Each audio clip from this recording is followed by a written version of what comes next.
This is Ram Mohan, JLN History, Government Junior College, Kachiguda.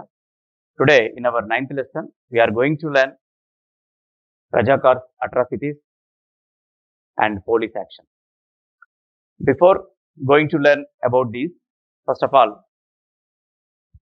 we are discussing now Azad Hindu Fauj in Hyderabad. We know it was established by Subhash Chandra Bose as Indian National Army in Singapore. In this, the Hyderabad youth, Hyderabad people also participated, and a huge contribution also we expected.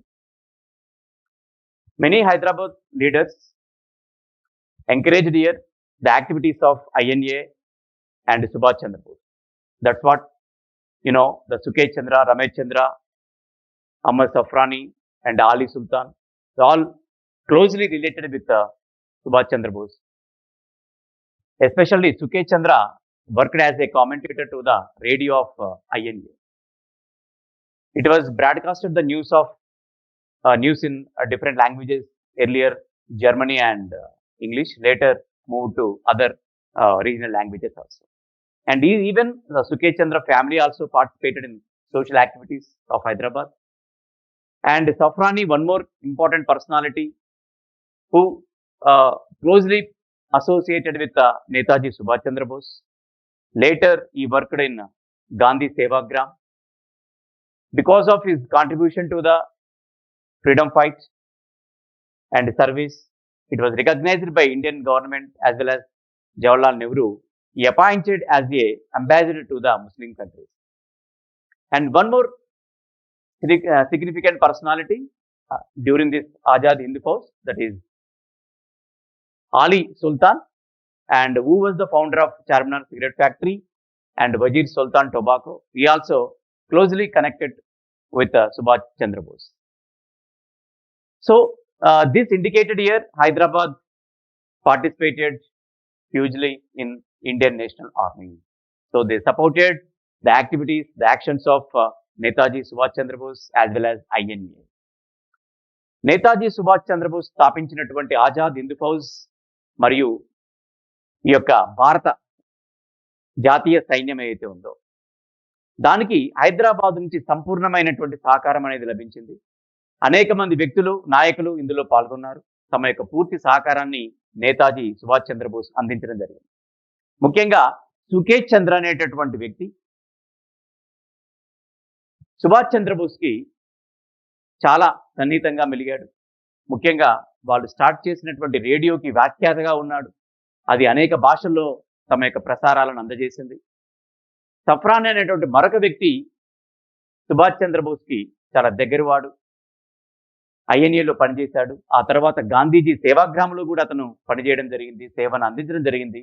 తన సేవలకు గుర్తుగా భారత ప్రభుత్వం అతన్ని ఆ తరువాత ముస్లిం దేశాలకు రాయబారిగా కూడా నియమించింది. మరొక వ్యక్తి ఆలీ సుల్తాన్, హైదరాబాద్ సిగరెట్ ఫ్యాక్టరీ అయినటువంటి చార్మినార్, అలాగే వజీర్ సుల్తాన్ టొబాకో ఏదైతే ఉందో దాని నిర్మాత, దాని ఫౌండర్ అయినటువంటి ఆలీ సుల్తాన్ కూడా ఈ యొక్క ఆజాద్ హిందూ ఫౌజ్లో పనిచేయడం జరిగింది. ఈ విధంగా భారతదేశంలో, భారత జాతీయ సైన్యంలో ఈ హైదరాబాద్ యువత పాల్గొన్నదని చెప్పడానికి ఇది నిదర్శనంగా మనం చెప్పుకోవచ్చు. అలాగే క్యాబినెట్ మిషన్ అనేది భారతదేశానికి రావడం జరిగింది. అది హైదరాబాద్ను కూడా సందర్శించింది. ఈ సందర్శనలో భాగంగా భారత ప్రభుత్వం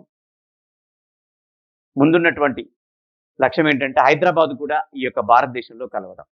కానీ ఇక్కడ ఉన్నటువంటి నిజాం ప్రభుత్వం దానికి అంగీకరించకుండా మేము స్వతంత్రంగా ఉంటాము, కేవలం భారత ప్రభుత్వం విదేశీ రక్షణ వ్యవహారాలు మాత్రమే చూసుకోవాలి, మిగతా విషయాలు మొత్తం మా ఆధీనంలో ఉండాలని క్యాబినెట్కి విన్నవించడం జరిగింది ఈ యొక్క చతారీ నాయకత్వంలో. దీనికి ఈ యొక్క క్యాబినెట్ ఒప్పుకోవడం, ఆ తర్వాత మౌంట్ బాటన్ రావడం. మౌంట్ బాటన్ ప్లాన్లో భాగంగా అక్కడ కూడా భారతదేశం అనేది ఇండియా పాకిస్తాన్గా విడిపోయినా కూడా ఇండియాలో మేము కలవకుండా స్వతంత్రంగా ఉంటామని నిజాం ప్రభుత్వం అంగీకరించడం జరిగింది. ఈ విధంగా క్యాబినెట్ మిషన్ అండ్ మౌంట్ బాటన్ ఈ రెండు ప్రణాళికలో కూడా ఎక్కడా కూడా నిజాం ప్రభుత్వం భారతదేశంలో కలుస్తామని కానీ, భారత ప్రభుత్వంలో మేము విలీనం అవుతాం కానీ, భారతదేశంలో మేము సమైక్యంగా ఉంటామని కానీ ఎక్కడా కూడా ప్రకటించలేదు. ఆ తర్వాత రజాకార్ల అకృత్యాలు అనేవి మనం తెలుసుకోబోతున్నాం. During the visit of cabinet mission and Mountbatten plan, the Mountbatten visiting of Hyderabad also, the Nizam government clearly declared here, we were separated from India, and they declared here complete independence from Nizam, from India as a separate kingdom. Only the defense matters and external matters under the control of India remaining in the hands of Nizam. They clearly declared to cabinet mission, they clearly indicated to Mountbatten also. Now we are going to learn Rajakar's atrocities. These attacks were very common in Telangana villages. The Gangapur railway station, which was a brutal incident. Later, BB Nagar railway looting also a brutal incident in Telangana. Because of this, the Indian government again demonstrated about plebiscite in April, but Nizam government rejected this proposal. రజాకార్ల దౌర్జన్యాలు తరచుగా మన హైదరాబాద్ రాజ్యంలో జరుగుతూ ఉండేవి. అవి నిత్య కృత్యమైపోయాయి. ప్రతిరోజు కూడా ఎక్కడో ఒక దగ్గర ఈ రజాకార్ల దౌర్జన్యం అనేది జరుగుతూనే ఉండింది. గంగాపూర్ యొక్క రైల్వే స్టేషన్లో జరిగిన సంఘటన కానీ, బీబీ నగర్ స్టేషన్ మాస్టర్ ఇంట్లో జరిగిన దోపిడీ కానీ, ఆ బీబీ నగర్లో జరిగిన దోపిడీ దౌర్జన్యం ఏదైతే ఉందో అవి ప్రజల్ని కూడా భయభ్రాంతులకు గురి చేశాయి. అలాగే ఒక రకంగా చైతన్యాన్ని కూడా తీసుకొచ్చాయని చెప్పుకోవచ్చు. చాలా మంది తమ ఇళ్లని వదిలిపెట్టి ఇతర ప్రాంతాలకు, అంటే హైదరాబాద్ రాజ్యాన్ని దాటి ఇతర సరిహద్దుల్లోకి వెళ్ళిపోయి అక్కడ నివసించడం అనేది జరిగింది. భారత ప్రభుత్వం ప్రజాభిప్రాయ సేకరణ జరపాలి హైదరాబాద్లో అని పేర్కొంటే, మరొక వైపు నిజాం ప్రభుత్వం దాన్ని పూర్తిగా తిరస్కరించింది. మేమో ప్రత్యేకంగానే ఉంటాం, మేము ఎట్టి పరిస్థితుల్లో భారతదేశంలో కలవమని చెప్పేసి నిజాం ప్రభుత్వం ఒకవైపున చెబుతూ ఉంది. మరొక వైపున ఎవరైతే భారత ప్రభుత్వానికి మద్దతు తెలుపుతున్నారో, సపోర్ట్ చేస్తున్నారో వాళ్ళందరిపైన రజాకారుల దాడులు అనేవి జరుగుతూ ఉన్నాయి. Several atrocities and armed encounters between the Razakars and Nizam's police one side and other side people and Kisan Dals. These incidents were taken and every day it was increased day by day, of course. ఈ రజాకార్ల యొక్క దాడులు కానీ మరియు నిజాం పోలీసులు కలిసి చేస్తున్నటువంటి దాడులు ఒకవైపు, మరొక వైపున రైతు సంఘాల పేరిట ప్రజలందరూ కూడా సాయుధ పోరాటం చేస్తున్నారు. వీళ్ళ మధ్య జరుగుతున్నటువంటి సంఘర్షణ ఎప్పుడు కూడా ప్రతిరోజు కూడా జరుగుతూనే ఉంది, ప్రతిరోజు కూడా రోజు రోజుకి పెరుగుతూనే ఉన్నాయని చెప్పుకోవచ్చు. Yes. On the 10th January 1948, the village and station of BB Nagar were scene of arson. Similar atrocities took place at Manakondur, Chandanapalli and Chennaram. The money collected by the Rajakars went toward the maintenance of Hyderabad army. జనవరి 10న 1948లో బీబీ నగర్ గ్రామంలో అలాగే BB Nagar స్టేషన్లో కాల్పులు జరిగాయి.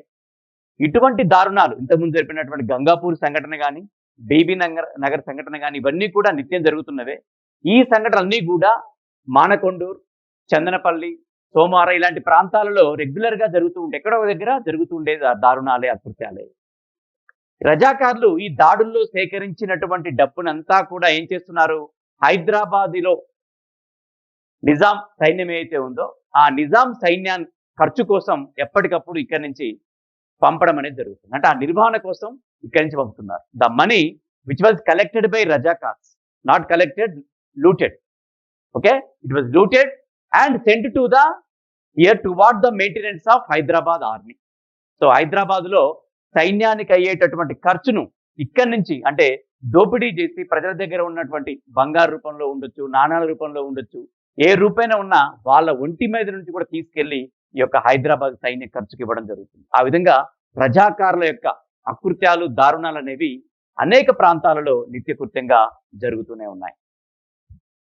The Razakars attacked the villages in searching of the leaders of Kisan Dal.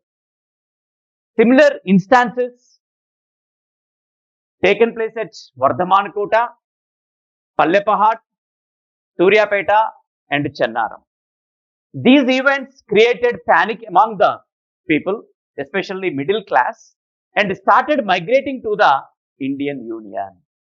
Karimnagar, Khammam, Nalgonda, Patarlapad, Gundrampalli atrocities were very severe.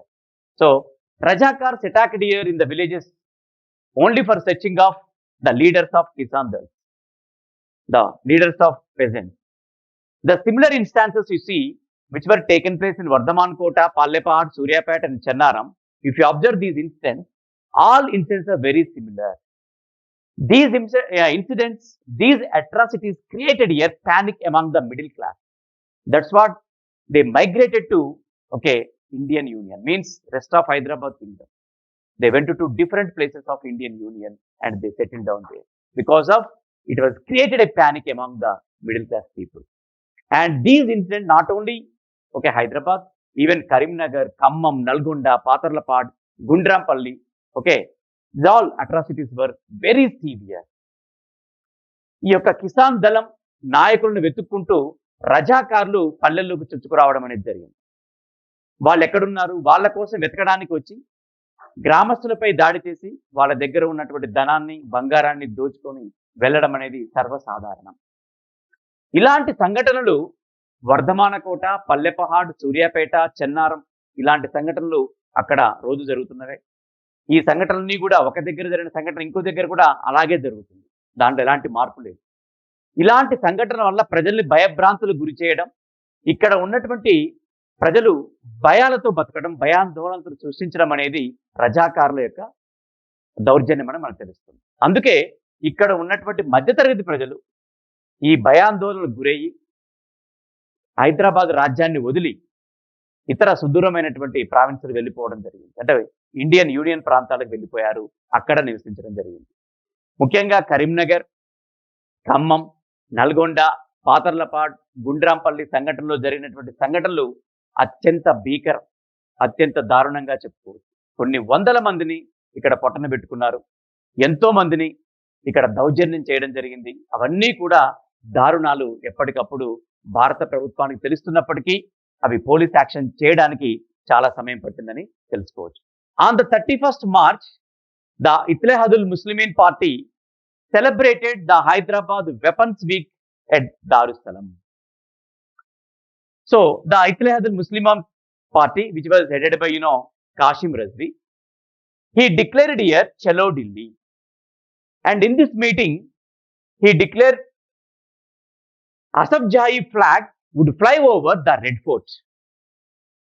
So, in this meeting, where they gathered at Darussalam, and they declared here, okay, 31st March, on 31st March 1948, they declared here and they celebrated here the Hyderabad Weapons Week. In this meeting, he declared here the Asaf Jahi flag, means the Nizam's flag. Almost 7 Nizams ruled here. The 7 Nizams dynasty name Asaf Jahi. So, their flag would fly over the Red Fort. అంటే 1948 మార్చి 31న Ittehadul Muslimeen party అధ్యక్షుడిగా ఉన్నటువంటి కాసిం రజ్వీ దారుసలాంలో హైదరాబాద్ ఆయుధాల వారోత్సవాన్ని జరిపారు. ఈ యొక్క సమావేశంలో అతను ఒక ప్రకటన చేశాడు. ఆ ప్రకటన ఏంటంటే చలో ఢిల్లీ, అంటే ఢిల్లీపై యుద్ధం చేయడం, లేదా ఢిల్లీకి వెళ్ళి ఢిల్లీ నాయకులని లేదా భారత ప్రభుత్వాన్ని ఓడించడం అనే నినాదం ఇవ్వడం జరిగింది. అంటే కాసిం రజ్వీ చేసినటువంటి నినాదం ఏంటంటే చలో ఢిల్లీ. దాని యొక్క ప్రత్యామ్నాయం ఏంటంటే, అంటే ఆ నినాదానికి అనుగుణంగా వాళ్ళ ప్రయత్నాలు చేసుకుంటూ అసఫ్ జాహీ జెండా అనేది ఎర్రకోటపై ఎగురుతుంది. అంటే భారత ప్రభుత్వం మొత్తం కూడా ఓడిపోతుంది, హైదరాబాద్ రాజ్యం అనేది దేశమంతటా విస్తరిస్తుంది అనేది దాని అర్థం. అందుకే అసఫ్ జాహీ జెండా అనేది ఎర్రకోటపై ఎగురుతుందనే నినాదాన్ని ప్రకటించడం జరిగింది. Immediately Nehru protested to the Hyderabad government.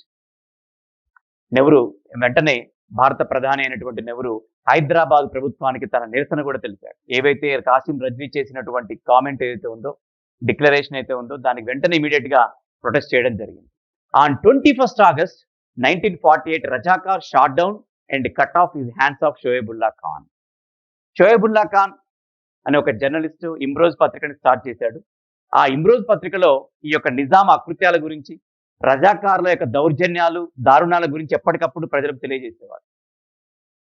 ఏ నిజాం ప్రభుత్వానికి ఏ చేయైతే వేస్తుందో, వ్యతిరేకంగా నిలుస్తుందో ఆ చెయ్యిని లొంగదీసుకోవాలి లేదా చంపాలి, నరికేయాలనే నినాదంతో కాసిం రజ్వీ ఆగస్టు 21న 1948లో ఈ యొక్క షోయబుల్లా ఖాన్ అనే ఒక జర్నలిస్టుని చేతుల్ని నరికి చంపడం అనేది జరిగింది.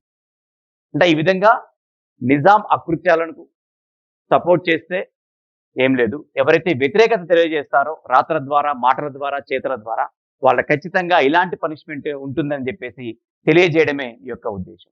ఆ విధంగా ప్రజలను, మేధావులను, నాయకులను భయభ్రాంతులకు గురి చేసేటట్టుగా ఈ రజాకారుల యొక్క కార్యక్రమాలు, కార్యకలాపాలు ఉండేవి.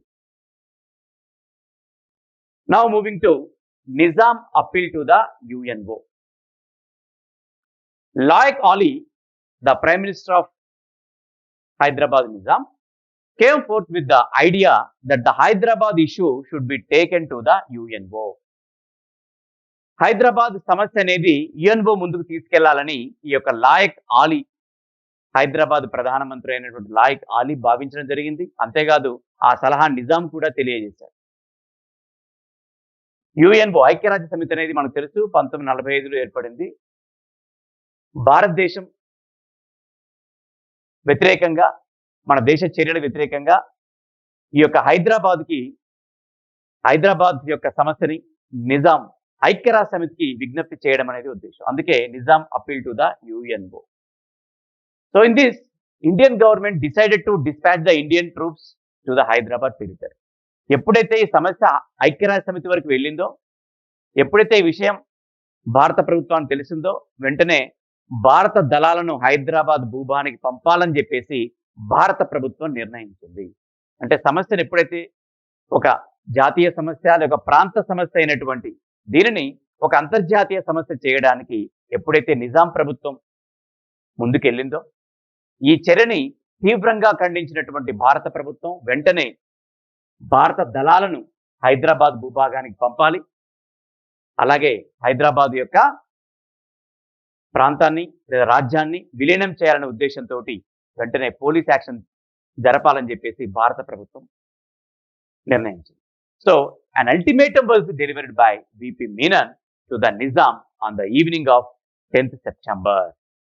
సో వెంటనే ఒక తుది హెచ్చరికను సెప్టెంబర్ 10వ తారీఖున VP మీనన్, రక్షణ వ్యవహారాల మంత్రి, వెంటనే నిజాం ప్రభుత్వానికి ఒక అల్టిమేటం జారీ చేశారు. దీనికంటే ఒక రోజు ముందే భారత ప్రభుత్వం సెప్టెంబర్ 9వ తారీఖునే హైదరాబాద్న ఒక పోలీస్ యాక్షన్ జరపాలని చెప్పేసి సెప్టెంబర్ 9వ తారీఖు నిర్ణయించింది. వెంటనే సెప్టెంబర్ 10వ తారీఖున ఒక అల్టిమేటంను కూడా వెంటనే జారీ చేశారు. ఈ అల్టిమేటం ఏంటంటే, వెంటనే హైదరాబాద్ అనేది ఇండియన్ యూనియన్లో కలపాలి, భాగం కావాలి, విలీనం కావాలి, లేదంటే సాయుధ చర్య, లేదంటే ఒక పోలీస్ యాక్షన్, ఒక ఆపరేషన్ పోలో అనేది ఉంటుందని చెప్పేసి ఒక అల్టిమేటం అనేది నెహ్రూ ప్రభుత్వం, భారత ప్రభుత్వం నిజాం ప్రభుత్వానికి తెలియజేసింది. సో ఐక్యరాజ్య సమితికి ఎప్పుడైతే ఒక సమస్యను తీసుకెళ్లడం జరిగిందో నిజాం, దాని పర్యవసానమే ఆపరేషన్ పోలో అని చెప్పొచ్చు. ఈ యొక్క ఐక్యరాజ్య సమితికి ఎప్పుడైతే విజ్ఞప్తి జరిగిందో వెంటనే పోలీస్ యాక్షన్ ని జరపడానికి భారత ప్రభుత్వం స్పందించిందని చెప్పవచ్చు. Now moving to police action. Already September 9, 1948, Nehru declared here police action, and he wanted to remove the ulcer of Hyderabad in the stomach in the belly of India. So that Sardar Patel launched the police action on 13th September 1948.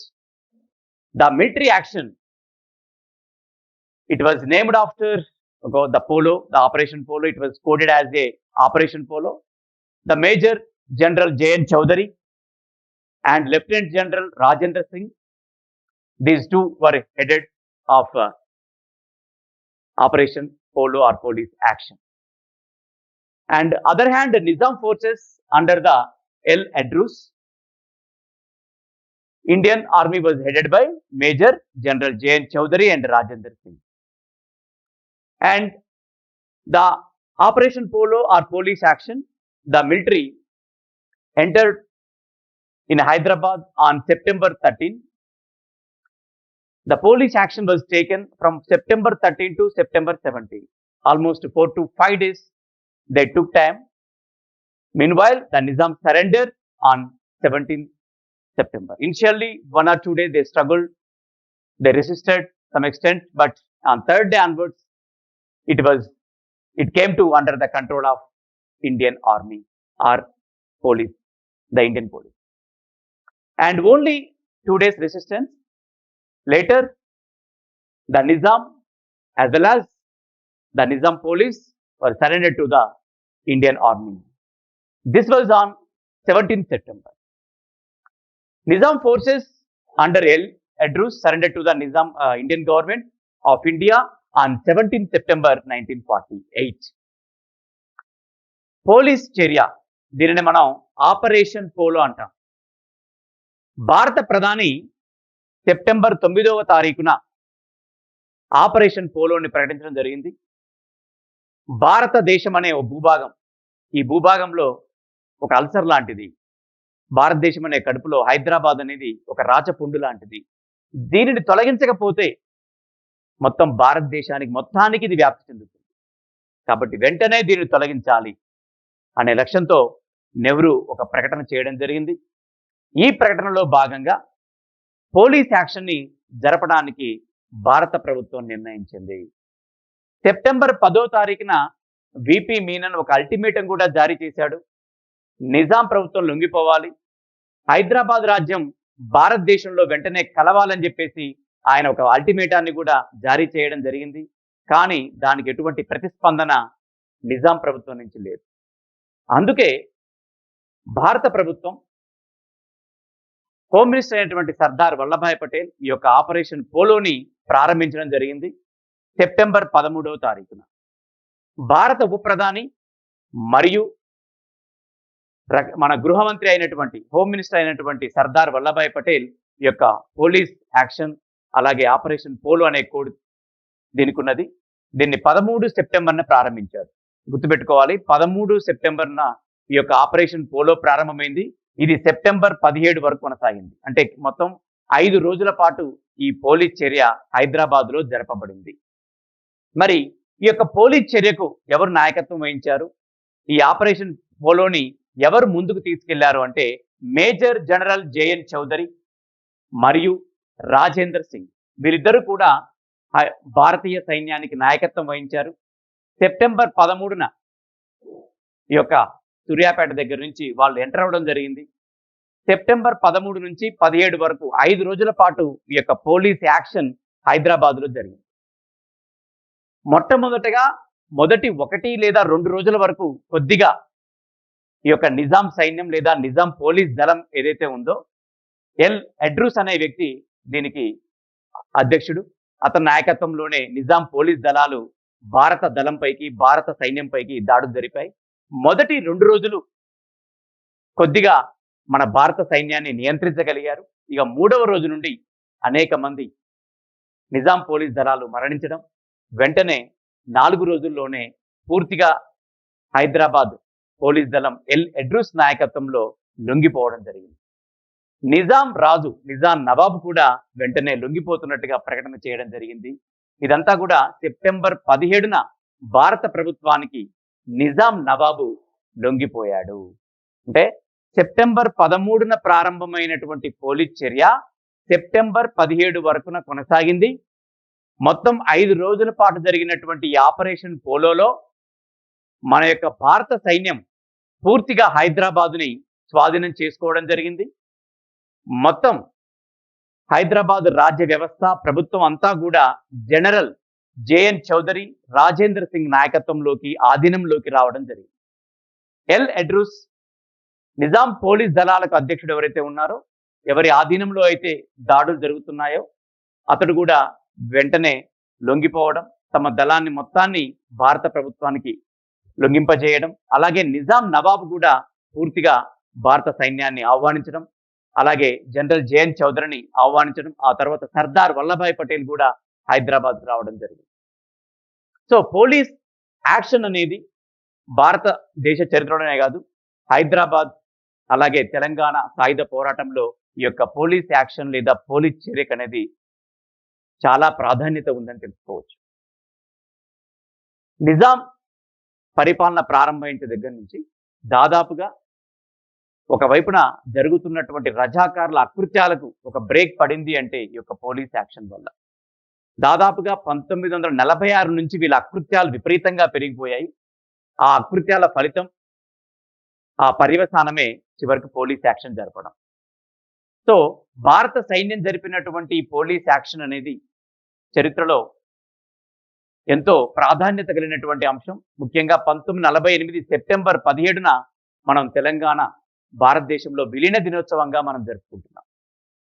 ఏ స్వామి రామానంద తీర్థ్ అయితే భారతదేశంలో హైదరాబాద్ విలీనం కావాలని ప్రారంభించాడో state కాంగ్రెస్ని, ఆ యొక్క 1938 నుండి దాదాపుగా 1948 వరకు 10 సంవత్సరాల పాటు ఈ విలీన ఉద్యమం అనేది కొనసాగిందని చెప్పుకోవచ్చు. So the movement, the join India movement or Hyderabad State Congress with establishment in 1938, then onwards the movement was continued and it was ended in 1948. In this Jain India movement, the remarkable event is Operation Polo or police action, which was headed by J.N. Chowdhury and Rajendra Singh, and they entered into Hyderabad on September 13, and immediately after 5 days it was under the control of Indian Army.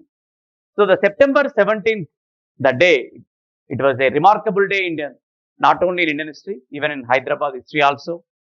And this police action or September 17th, and this is the day Telangana was united or integrated Indian Union. The desire and dream of Hyderabad State Congress or Swami Ramananda Tirtha now dreamed. The dream can be reached here in the year 1948, September 17th. So this is the photograph of police action. Here you can see Sardar Vallabhbhai Patel. Here is the last Nizam of Hyderabad, Mir Usman Ali Khan. So when our Home Minister and the Prime Minister of India, Sardar Vallabhbhai Patel, entered to Hyderabad. So in this photograph, you see the Nizam surrendered to the Sardar Vallabhbhai Patel or Indian government. So it resembles the police action and the result of police action also. And one more photograph here also, the visit of Sardar Vallabhbhai Patel in Hyderabad.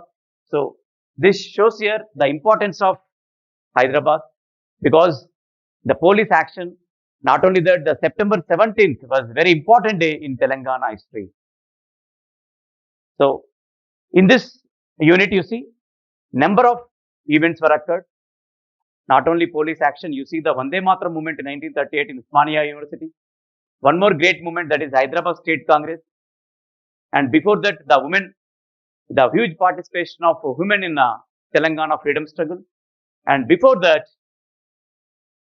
the most important event, the Rajakar atrocities. They are all taken place in this unit. So we are all going to learn the important questions from this unit, especially police action, Vande Mataram movement, and one more is, that is the State Congress.